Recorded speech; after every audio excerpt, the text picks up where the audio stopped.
here we are on the channel, and I told you, big week, big movements, and here you have it, because Eberechi Eze, who had to go to Tottenham, was not a done deal, but on the right way, is going to Arsenal, and it's a here we go, the crazy story of the day, of the week, and probably of the month, because it was really unexpected. Not unexpected in July, when Arsenal had positive contacts with Eberechi Eze, with his agents, very good conversations, very good talks to make the deal happen for Eze to Arsenal. Then what happened is that Arsenal decided to focus their efforts on Viktor Gyökeres, extended the contract of Ethan Nwaneri rather than going for Eze, and so that deal was completely cold.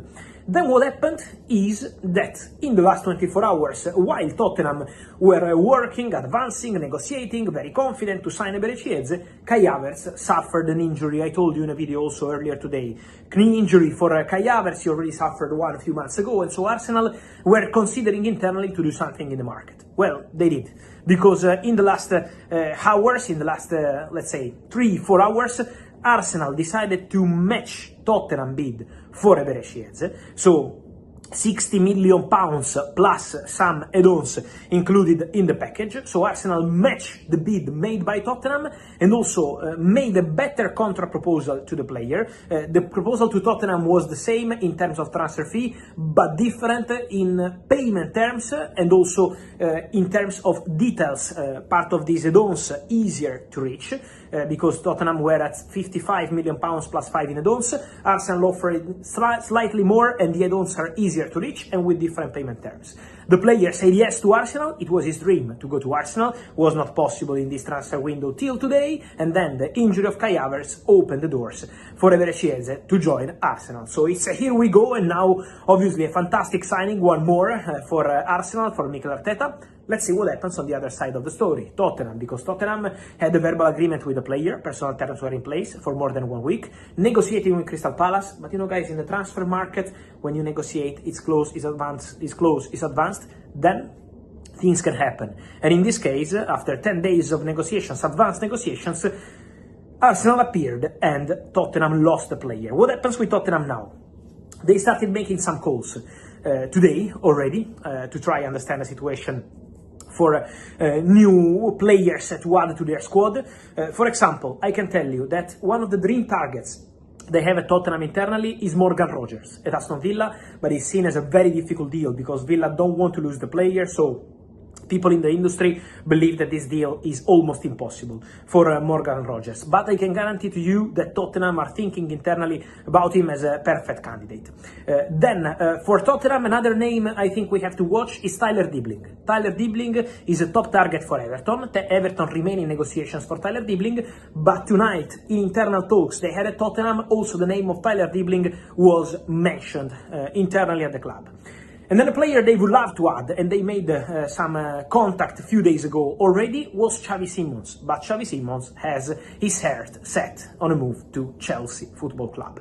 So now for Tottenham it's going to be not easy, for sure, after the crazy Morgan Gibbs-White story and after this as a story, to try and understand what they can do next. Rogers very difficult, Xavi Simons wants to go to Chelsea, Tyler Dibling, Everton are already in negotiations, and obviously it's different kind of player. So let's see what Tottenham want to do. I still expect them to try to sign 2 players probably in these final 10 days. For Savinho, don't forget that Tottenham are still trying. It's very difficult, it's complicated. There is important people in Manchester City board blocking the deal and pushing to keep Savinho, but Tottenham still wanted to try even before this Eberechi Eze shock, and now they are intention to try again. So Tottenham are not giving up on Savinho. Let's see, because remember, if Savinho goes to Tottenham, Man City will try really strong for Rodrygo from Real Madrid. So that domino is still on. That domino is not over. At the moment, Man City are blocking the deal, but in case Tottenham, especially after missing on the top target, Eberechi Eze, decide to go on Savinho, who is obviously a different kind of player, but another top target. It was not Eze or Savinho. Tottenham wanted both. But now imagine, with Eze going to Arsenal, for Tottenham can be the opportunity to improve their bid for Savinho and try to get the Brazilian. But let's see if they can reach an agreement with Man City, because as I told you, there is someone in the board pushing to keep the player and saying no to Tottenham. So let's follow that situation for Savinho, and don't forget Rodrygo. Then guys, one more story. Julio Enciso, the Paraguayan player from Brighton who wanted to leave, had an offer from Italy, an offer from Palmeiras in Brazil. Well, he's going to be new part of the Blue Co project, Chelsea and Strasbourg. The agreement is done between all parties, reached tonight for 12 million euros plus add-ons. Sorry, 12 million pounds plus add-ons, so the agreement is done. That's the value. There is also a sell-on clause for Julio Enciso. The player will spend this season at Strasbourg and then be a Chelsea player until June 2031, plus option until June 2032. Medical test will take place in London already on Thursday, so in the next 24 hours. And so Julio Enciso, new part of Chelsea future project, while he's going to Strasbourg. Now, Chelsea saw an opportunity there with that player, and so they decided to go to close the deal very fast. Also, when we talk about Chelsea and opportunities, they did an important job with Renato Veiga. Renato Veiga was a player they signed for less than half of what they are receiving now. They signed Renato Veiga 1 year ago from Basel, and now Chelsea sell the player. It was an exclusive story to Villarreal. The deal is done. 25 million euros plus 4.5 in add-ons, so potential package close to 30 million euros. Heavy sell-on clause. Is not exactly 40% for the sell-on clause of Renato Veiga, from what I'm hearing. It could be 20, 25, 30, 40, based on some conditions to evolve over these years of contract of Renato Veiga. So could be 20, could be 30, could be 40, depending on several factors. But for sure, an important sell-on clause for Renato Veiga, an important job by Chelsea to sell the player for very good conditions, also with an important future sale. And so Veiga wanted to try something different.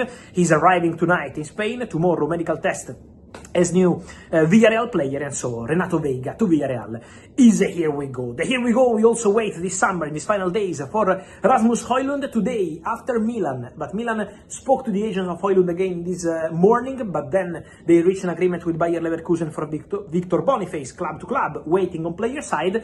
Well, while Milan work on Boniface, Napoli called Manchester United again for Rasmus Højlund. They already did a few days ago after Romelu Lukaku injury, as I told you. Napoli asked again for Rasmus Højlund. They also spoke to the agents of the player, but I can tell you that Rasmus Højlund is telling Leipzig, Napoli, Milan, all the clubs interested, that his favorite opportunity would be to go on loan with obligation to buy.